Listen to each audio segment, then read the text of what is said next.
하나님 말씀 시편 78편 1절에서 72절 말씀인데요. 원래 주보에는 40절부터로 나가 있습니다만은 전체를 다 봐도 괜찮을 것 같아서 지금은 8절까지만 우선 읽고 그리고 말씀 나누면서 중간에 읽어 나가도록 그렇게 하겠습니다. 1절부터 8절 말씀을 저와 한 절씩 교독하겠습니다. 내 백성이여, 내 율법을 들으며 내 입의 말에 귀를 기울이릴지어다.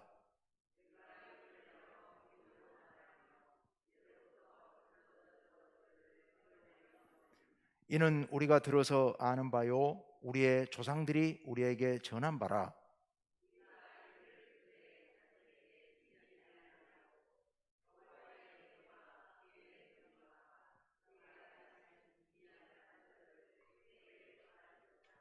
여호와께서 증거를 야곱에게 세우시며 법도를 이스라엘에게 정하시고 우리 조상들에게 명령하사 그들의 자손에게 알리라 하셨으니,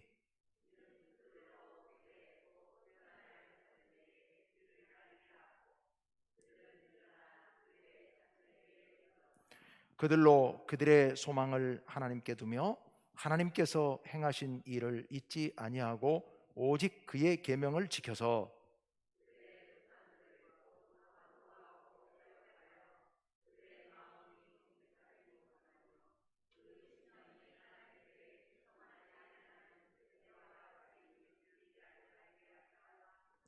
아멘.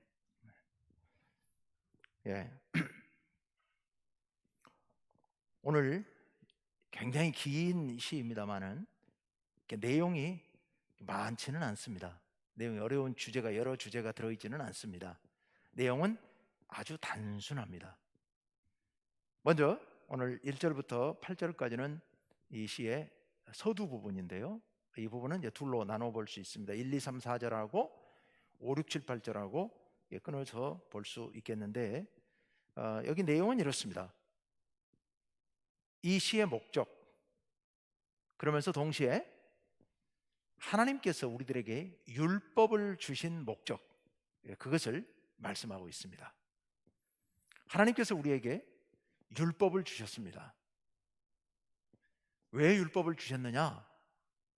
백성들이 자꾸 어긋난 길로 나가니까 이제 이 율법의 말씀을 통하여서 어긋난 길로 나가지 못하도록, 조상들은 그랬었지만 이제 이 율법을 들은 이후 이 율법을 후대에 계속 전해서 후대 우리 후손들은 하나님의 말씀대로 율법대로 살아서 하나님 뜻에서 크게 벗어나지 않게 하시려는 하나님의 뜻이었다는 겁니다.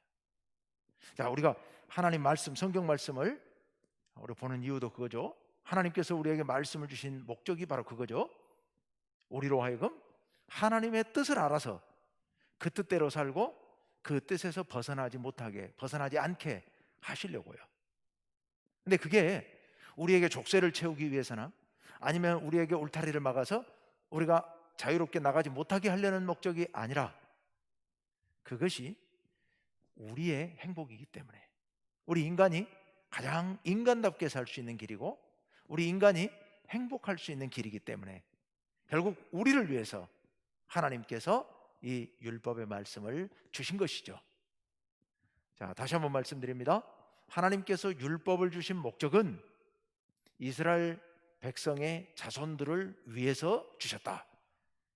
그것을 후대 손손 전해서 잘 지키고 그래서 하나님 뜻 안에 행복하게 살도록 하시기 위해서 주셨다 하는 말씀이에요. 자, 그런데 이제 9절에서 11절 말씀을 한번 띄워주시겠어요? 9절에서 11절 말씀. 자, 9절, 10절, 11절 같이 한번 읽어봅시다. 시작. 에브라임 자손은 무기를 갖추며 활을 가졌으나 전쟁의 날에 물러갔도다. 그들이 하나님의 언약을 지키지 아니하고 그의 율법 준행을 거절하며 여호와께서 행하신 것과 그들에게 보이신 그의 기이한 일을 잊었도다. 9절을 보시면은 에브라임 자손은 9절 한번 띄워주시겠어요? 돌아가서. 에브라임 자손은 무기를 갖추며 활을 가졌으나 전쟁의 날에 물러갔도다. 전쟁의 날에 물러갔다는 게 무슨 뜻이죠? 실패했다는 얘기입니다. 졌다는 얘기예요. 졌어요, 에브라임 자손이. 에브라임 자손은 저 북쪽 지파들을 얘기합니다. 북쪽 이스라엘을 대표하는 지파가 에브라임 지파예요. 그래서 에브라임 지파 하면은 북쪽 지파, 이렇게 생각하시면 되겠어요. 여기서는 자, 왜 그랬느냐? 왜 전쟁에 패전했느냐?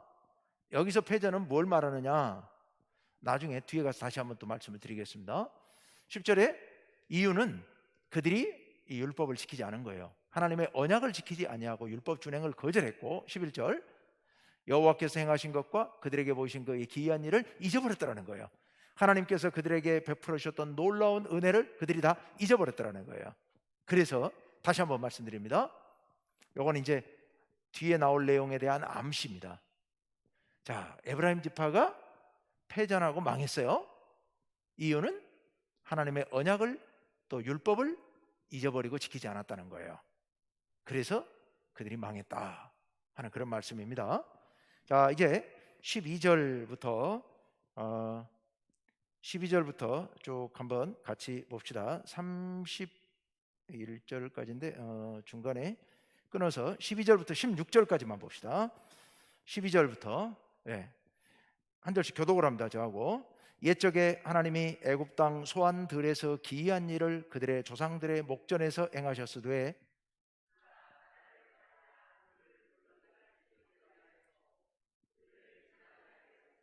낮에는 구름으로 밤에는 불빛으로 인도하셨으며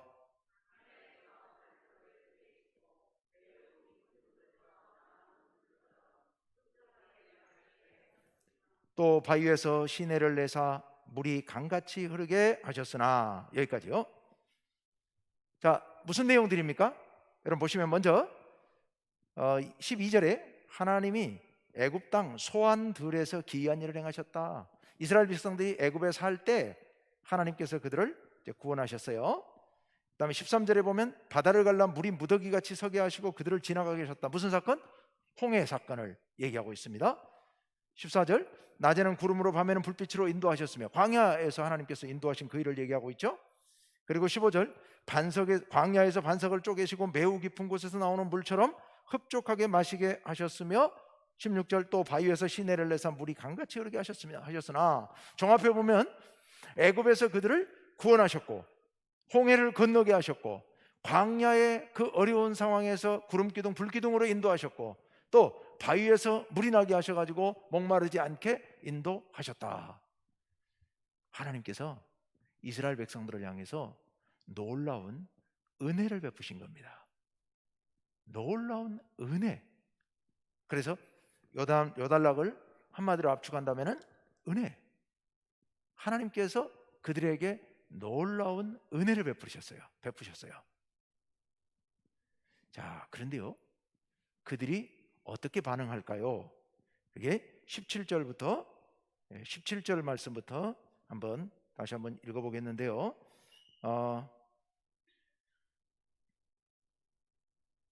20절까지, 17절부터 20절까지 한 절씩 교독합니다. 그들은 계속해서 하나님께 범죄하여 메마른 땅에서 지존자를 배반하였도다.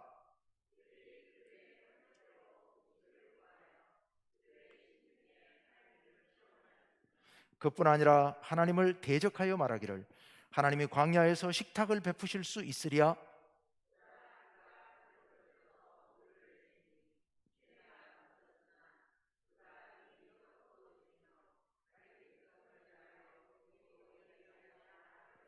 아멘. 예. 그런데 하나님께서 방금 전에 압달락에서 무엇을 베푸셨다고요? 은혜를 베푸셨어요. 말로 다 할 수 없는 은혜를 베푸셨어요. 그런데 그들이 배가 고픈 거예요. 그러니까 그들이 이런 얘기를 하는 겁니다. 마음속에 하나님을 시험합니다. 속에는 탐욕이 들어있는 거예요. 탐욕이 들어서 하나님을 여기 시험했다는 얘기는 의심했다는 얘기입니다. 그래서 19절에 뭐라고 해요? 하나님이 광야에서 식탁을 베푸실 수 있으랴? 이 광야에서 하나님께서 어디서 음식을 구해다가 우리를 먹여주실 수 있겠냐? 아무리 하나님이라도 이건 안 되지, 이런 생각을 했다라는 거예요. 불신. 이어서 보라, 그가 반석을 쳐서 물을 내시니 시내가 넘쳤으나, 그것까지는 하나님께서 하셨지만, 그 다음 그가 능히 떡도 주시며 자기 백성을 위하여 고기도 예비하시랴. 여러분, 금방 홍해가 갈라지는 놀라운 역사와 구름기둥 불기둥 광야에 반석을 쳐서 시냇물이 흘러나오게 만드는 그런 놀라운 역사를 경험한 그들이 하나님이 이 광야에서 어떻게 상을 차려주시고 고기를 주시랴, 이런 소리를 하고 있는 겁니다. 왜 그럴까요? 인간이라고 하는 존재가 그런 거죠. 지나간 일들에 대해서는 다 잊어버리고, 받았던 은혜 다 잊어버리고, 지금 당장 어려운 것만 생각하면서 이렇게 하나님을 믿지 못하는, 참 안타까운 모습입니다. 자, 그런 모습에 대해서 하나님께서 어떻게 하시는가? 21절부터 31절 말씀까지 한 절씩 교독합니다. 그러므로 여호와께서 듣고 노하셨으며 야곱에게 불같이 노하셨고 또한 이스라엘에게 진노가 불타 올랐으니,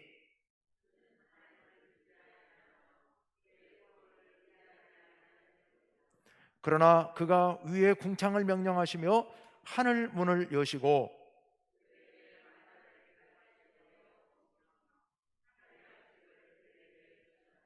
사람이 힘센 자의 떡을 먹었으며 그가 음식을 그들에게 충족히 주셨도다.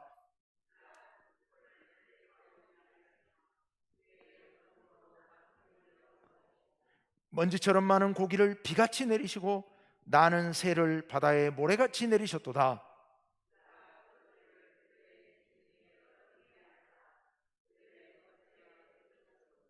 그들이 먹고 심히 배불렀나니 하나님이 그들의 원대로 그들에게 주셨도다.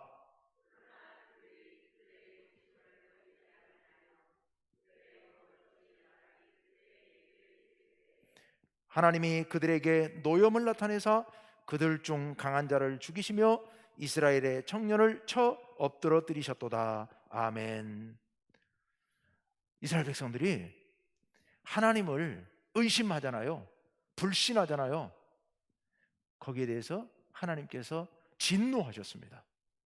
진노하시긴 했는데, 그런데 일단 먹여주시죠. 그래서 하늘에서 듣도 보도 못한 만나를 내려주시고, 그리고 메추라기를 바람으로 몰아오셔서 그들의 진 사방에 떨구셔서 그들로 하여금 그것을 먹게 하셨습니다. 그러나 그들은 그걸 먹으면서도 여전히 탐욕을 부리죠. 그래서 만나를 토요일 날은, 아니 안식일 전날은 이틀치 거두라 그랬는데 이틀치 거두지 않았다가 불신하고 그것을 안식일 날도 거두러 나가지를 않나. 그보다 먼저는 하루치만 거두라 그랬는데 더 남겨놨다가 그것이 썩지를 않나. 그들의 불신과 탐욕은 여전히 계속되고 있는 겁니다. 하나님께서 그들을 치시죠. 자, 그들의 불평과 원망에 대해서 하나님께서 놀라운 은혜의 만나와 메추라기를 내려주심과 동시에 하나님께서 그들을 징벌하십니다. 왜요? 그들이 하나님을 믿지 못하고 원망했기 때문에요. 자, 이제 32절부터 42절 말씀까지, 39절까지만 볼까요? 32절부터 39절까지 교독합니다. 이러함에도 그들은 여전히 범죄하여 그의 기이한 일들을 믿지 아니하였으므로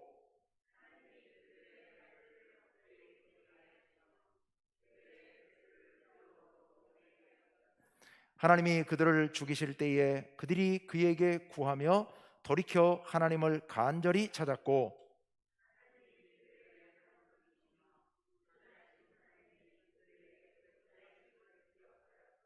그러나 그들이 입으로 그에게 아첨하며 그의 혀로 그에게 거짓을 말하였으니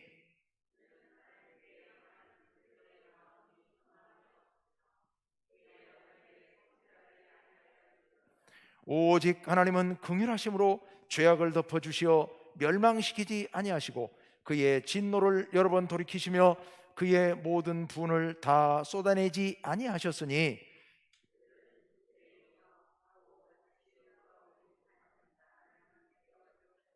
아멘.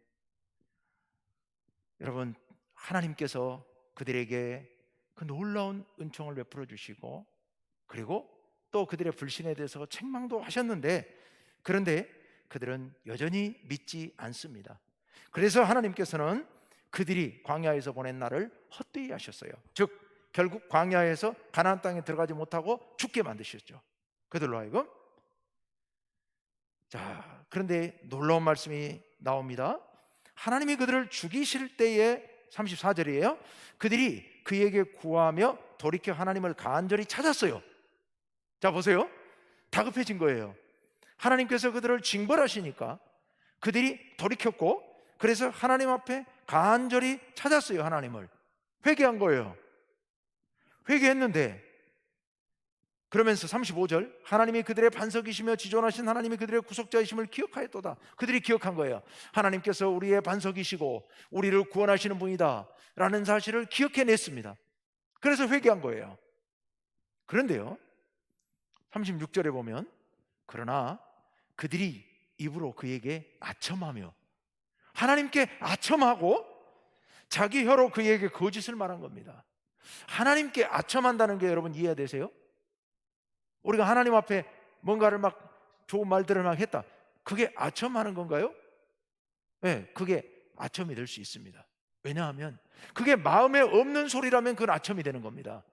마음에 있어서 하는 소리라면 그거는 사실이지만, 진실이지만, 마음에 없이 하나님께 환난을 피하기 위해서, 하나님의 징벌을 피하려고 한 행동이라면 그것은 아첨인 거죠. 하나님 앞에 그들이 아첨합니다.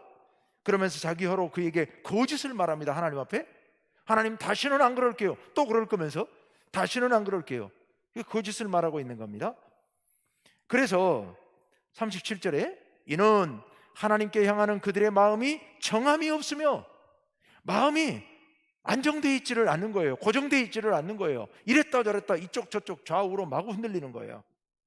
정함이 없으며 그의 언약에 성실하지 아니하였음이로다. 이게 지금 이스라엘 백성들 얘기가 아니고 우리 얘기입니다. 우리 얘기요. 우리 얘기예요. 인간의 마음이 이렇게 정함이 없고 좌로 치우치고 우로 치우치고 바람에 마구 흔들리는 그런 모습이 우리들의 모습이죠. 그 하나님의 언약에 성실하지 아니한 겁니다. 그런데 하나님께서 우리를 아주 멸하시지는 않으십니다. 왜요? 그 다음 보시면 38절과 9절에 보시면은 하나님께서 긍휼하심으로 우리의 죄를 덮어주시고 그래서 멸망시키지 않으셔요. 그의 진노를 돌이켜서 하나님의 분을 다 쏟지 않으세요. 만약 다 쏟으셨다면 다 죽었죠. 그런데 그렇게 쏟지 않으세요. 그러면서 39절에 그들은 육체이며 가고 다시 돌아오지 못하는 바람임을 기억하셨습니다.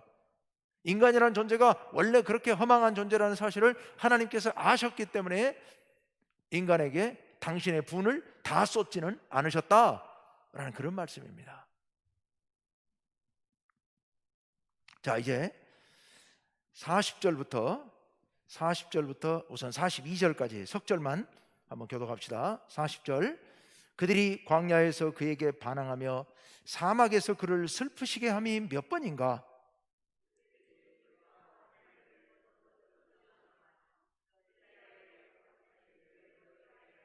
같이요. 그들이 그의 권능의 손을 기억하지 아니하며 대적에게서 그들을 구원하신 날도 기억하지 아니하였도다. 여러분, 이스라엘 백성들이 수도 없이 반항하며 하나님을 시험하고, 여기 시험은 불신이라고 그랬죠. 불신하고 그리고 노엽게 합니다. 하나님의 그 놀라운 권능의 손, 구원의 손을 그들은 잊어버린 겁니다. 기억하지 않은 겁니다. 그래서 오늘 이 시인은 다시 한번 애굽에서부터 하나님께서 베푸신 다른 사람들에게, 애굽 사람들에게 베푸신 재앙을 회상을 합니다. 그래서 길게 쭉 그 재앙을 쭉 얘기하고 있는데요. 43절부터 64절 말씀까지, 44절부터 55절 말씀까지 쭉 순서대로 읽어 나가겠습니다. 43절입니다. 그때에 하나님이 애굽에서 그의 표적들을, 소환들에서 그의 징조들을 나타내사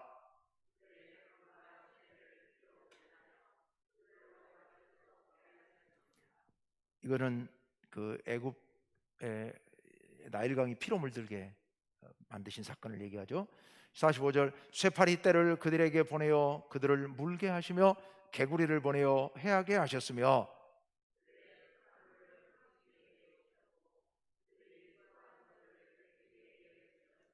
그들의 포도나무를 우박으로 그들의 뽕나무를 서리로 죽이셨으며,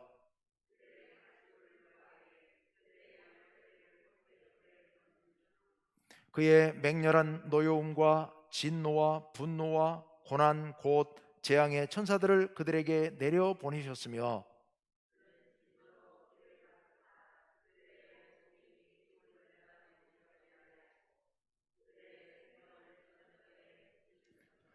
애굽에서 모든 장자 곧 함의 장막에 있는 그들의 기력의 처음 것을 치셨으나,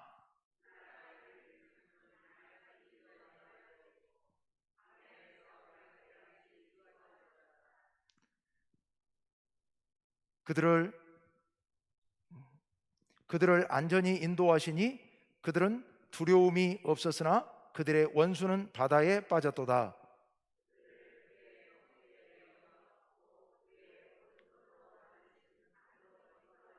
같이요. 또 나라를 그들의 앞에서 쫓아내시며 줄을 쳐서 그들의 소유를 분배하시고 이스라엘의 지파들이 그들의 장막에 살게 하셨도다. 아멘.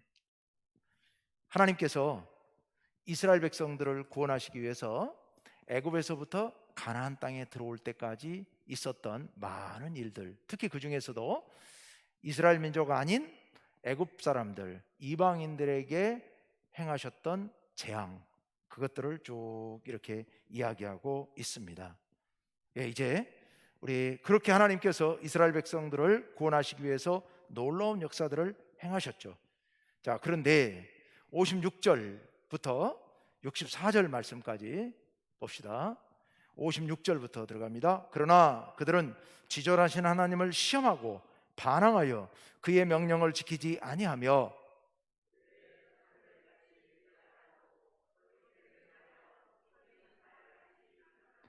자기 산당들로 그의 노여움을 일으키며 그들의 조각한 우상들로 그를 진노하게 하셨음에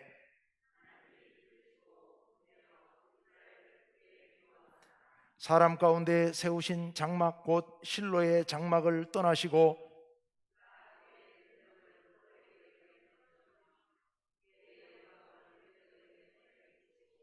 그가 그의 소유 때문에 분내사 그의 백성을 칼에 넘기셨으니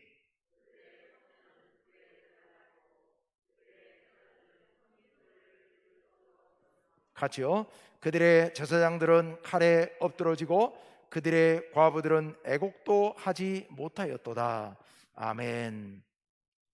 가나안 땅에 들어와서, 자, 지금 방금 전에 하나님께서 애굽에서 큰 재앙을 반복해서 내리시고 그래서 이스라엘 백성들을 구원하셨습니다. 가나안 땅으로 인도하셨습니다. 가나안 땅에 있는 이방 민족들에게 하나님께서 그들을 징벌하시고 가나안 땅에 이스라엘 민족들이 살게 하셨습니다. 그런데 그러면 가나안 땅에 들어와서 그들이 하나님 뜻대로 잘 살았는가? 그렇지 못했던 거예요. 우상을 숭배하고 산당에서 제사를 드리고 하나님께서 하지 말라고 하는 짓들을 가나안 땅에 들어와서도 계속해서 또 행하고 있는 겁니다. 하나님께서는 그들에게 한량없는, 정말 셀 수 없는 놀라운 은혜들을 베풀어 주시는데 그들은 돌아서면 바로 이렇게 악을 행하는 겁니다. 말로 다 할 수 없는 악을 행하고 하나님의 마음을 아프게 하고 있는 겁니다. 여러분, 왜 이럴까요? 왜? 이 모습이 지금 그들만의 모습이 아니라 우리들의 모습이라면 우리 왜 그럴까요? 우리 인간은 하나님의 은혜가 아니면 살 수 없습니다. 하나님의 은혜가 아니면 살 수 없는 것을 우리 믿는 사람들은 다 압니다. 그런데 문제는 그 은혜를 풍성히 받아 누리고도 그리고도 금세 잊어버리는 거예요. 금세 잊어버리고는 그리고 또 자기 감정대로 자기 생각대로 자기 욕심대로 그렇게 살아가게 되는 겁니다. 그러면서 하나님을 때로는 원망하고 하나님의 뜻에서 어긋난 길로 가는 겁니다. 왜? 왜 인간은 그렇게 살아야만 하는가? 하나님께서 은혜를 베푸시면 베푸실수록 더 큰 은혜를 받았으면 받을수록 하나님의 뜻을 더 잘 따르고 하나님을 더 열심히 섬겨야 될 텐데 하나님의 뜻에 순종해야 될 텐데 거꾸로 반대로 되고 있어요. 오늘 여기 시에서 말하고자 하는 첫 번째 주제가 바로 그겁니다. 하나님께서 이스라엘 백성들에게 오늘 좀 이 시의 전체가 쭉 중간중간 제가 이렇게 봤습니다만은 하나님께서 그들에게 놀라운 은혜를 베푸셔요.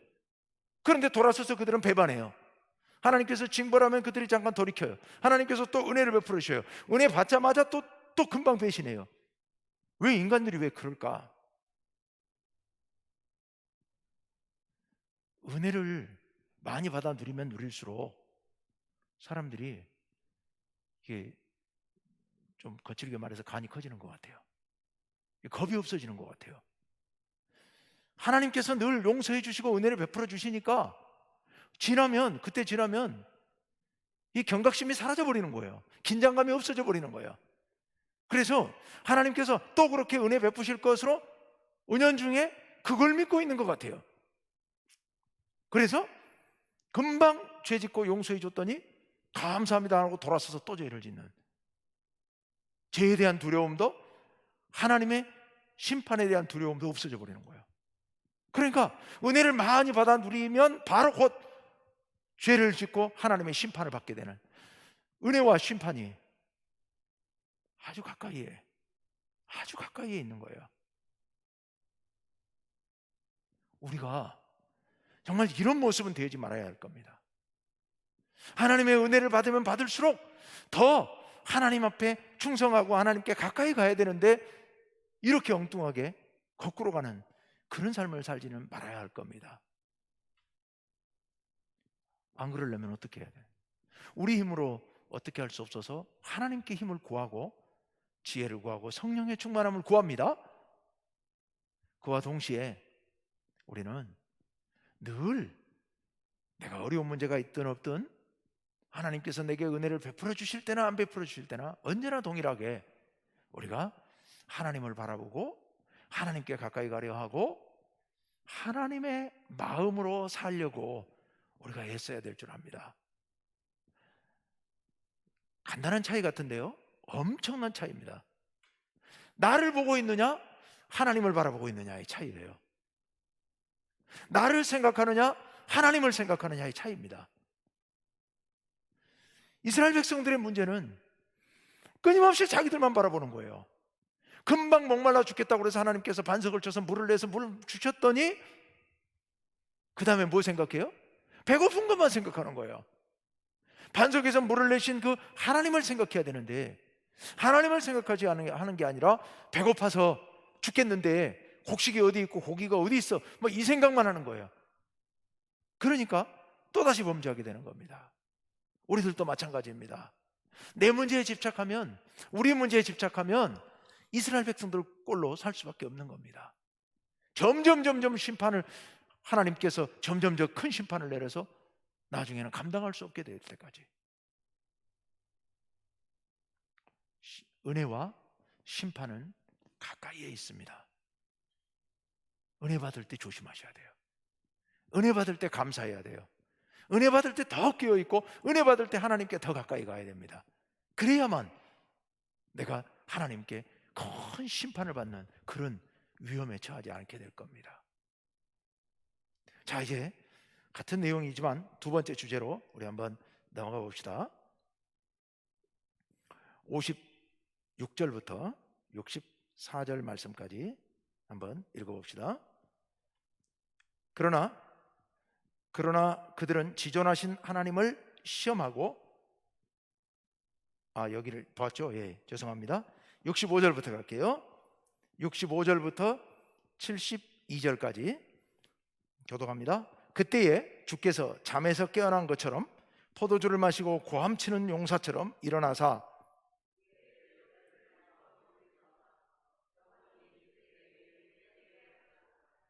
또 요셉의 장막을 버리시고 에브라임 지파를 택하지 아니하시고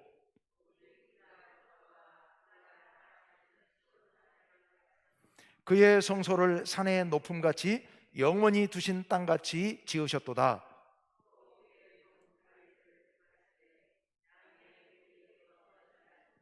전량을 지키는 중에서 그를 이끌어내사 그의 백성인 야곱 그의 소유인 이스라엘을 기르게 하셨더니 이에 그가 그들을 자기 마음의 완전함으로 기르고 그의 손의 능숙함으로 그들을 지도하였도다. 아멘. 자, 하나님께서 일어나셨어요. 그래서 여기 67절에 무슨 지파? 요셉의 장막을 버리시고 에브라임 지파를 택하지 아니하시고, 하나님께서 먼저 이스라엘 백성을 이끌어가는 중심 지파로 에브라임 지파를 택하셨습니다. 그래서 에브라임 지파가 이스라엘을 주도하게 하셨어요. 그 대표적인 사건이 뭐냐? 대표적인 사건이 사울왕을 세운 겁니다. 사울왕은 어느 지파입니까? 베냐민 지파예요. 사울왕은 베냐민 지파예요. 근데 왜 에브라임 지파가 여기 왜 나왔습니까? 에브라임, 므낫세, 베냐민 셋은 같은, 그러니까 이제 에브라임과 므낫세는 그 할머니가 되겠습니다만은 라헬의 후손들이에요. 라헬의 후손. 라헬에 낳은 두 아들이 요셉과 베냐민이잖아요. 근데 요셉이 낳은 두 아들이 므낫세와 에브라임이잖아요. 그러니까 에브라임 지파가 주도한다는 얘기는 에브라임, 므낫세, 베냐민이 주도했다는 얘기예요. 그래서 사울왕을 중심으로 해서 이스라엘을 주도할 수 있도록 그렇게 하셨어요. 그런데 사울왕이 하나님의 명령을 거역하고 불신하고 그리고 자기 멋대로 행하다가 하나님께 버림받았죠. 길보아산에서 사울과 그의 아들이 같이 죽게 되는 그런 참사를 당하게 됩니다. 하나님께서 에브라임 지파를 버리신 겁니다. 처음에 하나님께서 그들을 택하셨고 이스라엘 백성들을 주도할 수 있도록 중심 지파로 세워주셨는데 그들이 그 사명을 감당하지 못한 거예요. 그랬더니 하나님께서 그들을 버리셨어요. 그리고 대신 세우신 지파가 유다 지파, 그 중에 다윗. 그러니까 우리가 좀 더 쉽게 말씀드리면 사울왕을 버리고 다윗왕을 세우신 사건이에요. 그걸 지금 여기서 말씀하고 있습니다. 그래서 67절에 보시면 요셉의 장막을 버리시며 에브라임 지파를 택하지 아니하시고 오직 유다 지파와 그가 사랑하시는 시온산, 즉 유다 지파 다윗이 나중에 차지하게 되는 시온산, 물론 이 지역은 베냐민 지파 지역입니다만은 어쨌건 시온산을 택하시고 그의 성소를 산의 높음같이 영원히 두신 땅같이 지으셨도다. 예루살렘 성전을 얘기하는 겁니다.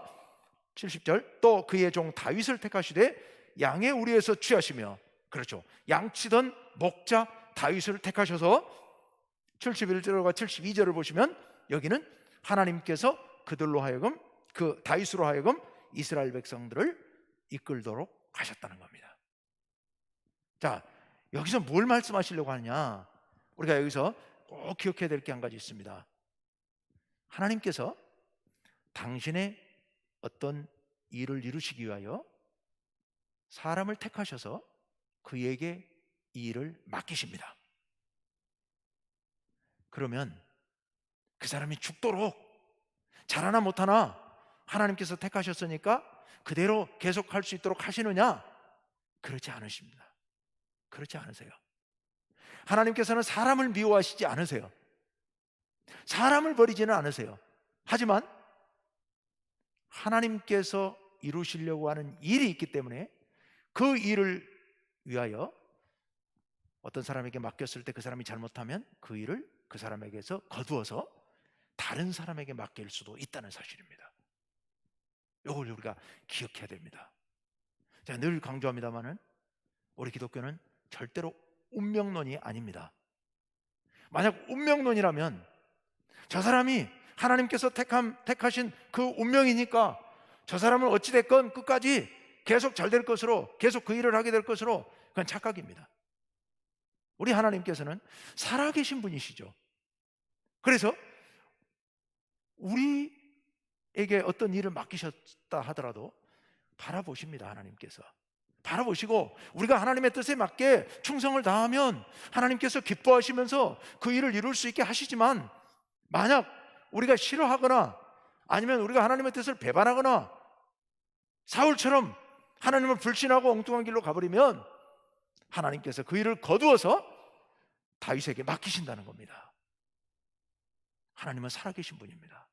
살아계신 분이에요. 제가 전에도 몇 번 그런 얘기를 했습니다마는, 제가 고등학교 때부터 목회를 하겠다고, 신학을 하겠다고 그랬었는데, 제가 하도 안 하니까, 안 하고 자꾸만 이제 뭐 자신이 없어서 그랬고, 어쨌건 여러 이유로 제가 안 하겠다고 이렇게 자꾸 나가시니까, 하나님께서, 제가 한참 그런 세월이 지나가면서 제가 무슨 생각을 했냐면, 하나님께서 뜻을 접으시는구나 하는 생각을 했었어요. 그러다가 제가 다시 크게 돌이키고, 하나님, 이제라도 할까요? 이제라도 하겠습니다 했더니 하나님께서 정말 대단히 기뻐하시는, 포기할 뻔했는데, 근데 제가 다시 결단하고 하겠다고 하니까 하나님께서 너무 기뻐하시는, 그러면서 또 한 가지 그 다음에 느낀 거는, 내가 그때 결단하고 했더라면 하나님께서 제게 맡기시려고 했던 일은 다른 일이었을 텐데, 그런데 제가 늦게서 결단하는 통에 이미 그건 늦었어요. 하나님께서 아마도 다른 사람에게 맡기셨을 것 같아요, 그 일을. 그리고 이제 하나님께서 지금 결단한 저에게 적절한 그런 일을 또 맡기셨구나 하는 생각을 제가 합니다. 하나님께서는 상황에 따라서 우리의 순종하는 모습을 보고, 우리가 충성하는 모습을 보고 하나님의 계획을 이렇게 바꾸시기도 하고 저렇게 바꾸시기도 하면서 이끌어 가십니다. 당신의 뜻을 이루어 가십니다. 그러므로 우리가 하나님 앞에 변함없이 충성하는 것, 순수하게 순종하고 헌신하는 것, 이게 정말 얼마나 귀한 일인지 모릅니다. 여러분, 하나님께서 여러분에게 어떤 일을 맡기실 때, 하나님께서 여러분에게 바라시는 뜻이 있다고 생각될 때, 그 뜻에 흔들리지 마시고 변함없이 순종하십시오. 하나님께서 여러분을 통하여서 당신의 위대한 역사를 이루어 가십니다. 하나님은 한번 뭔가를 정하셨다고 해서 그것을 그냥 밀어붙이시는 분은 아니에요. 우리의 자유의지를 존중하시기 때문에, 우리의 인격을 존중하시기 때문에, 우리가 못한다고 하시면 하나님께서 받아주셔요. 그렇구나. 억지로 밀어붙이지는 않으세요. 우리가 순종하는 마음으로 최선을 다해서 하나님의 뜻을 이루어 드리려고 할 때 하나님께서 기뻐하시고, 그리고 하나님께서 그 일을 행할 수 있도록 힘을 다해서 우리를 밀어주시는 줄로 믿습니다. 에브라임 지파를 버리시고 다윗 지파, 유다 지파를 선택하신 하나님입니다. 우리가 이 사실을 절대로 잊지 맙시다. 자, 오늘 말씀 두 가지 요지입니다. 첫째, 하나님의 놀라운 은혜를 받을 때 잘해야 됩니다. 잘못하면 그 은혜 받았다고 해서 방만한 생각을 하게 되고 하나님의 뜻을 저버리게 되면 곧바로 심판으로 연결될 수도 있다고 하는, 더 큰 심판으로 연결될 수 있다고 하는 사실을 우리 잊지 말아야 됩니다. 두 번째, 하나님께서 우리를 믿고 맡기시는 일, 우리가 끝까지 순수한 열정으로 충성, 헌신, 희생해야 된다. 그럴 때 하나님께서 우리를 기쁘게 보시고 당신께서 세우셨던 그 계획대로 우리를 통해 하나님의 뜻을 이루어 가시는 줄로 믿습니다. 우리가 이 사실을 깊이 기억하고 우리 한 마음으로 기도하시기를 원합니다.